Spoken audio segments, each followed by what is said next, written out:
జీవజలముగా నిలిచావని, జలనిధిగా నాలో ఉన్నావని,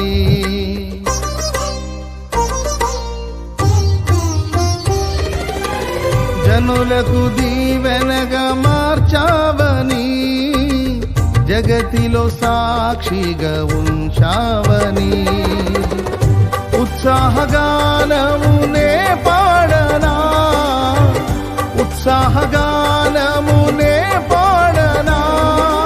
ఏదైనా నీ కొరకు చేసేందుకు ఇచ్చితివి బలమైన నీ శక్తిని,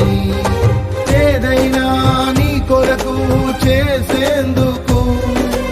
ఇచ్చితివి బలమైన నీ శక్తిని, ఇది ఏ చాలును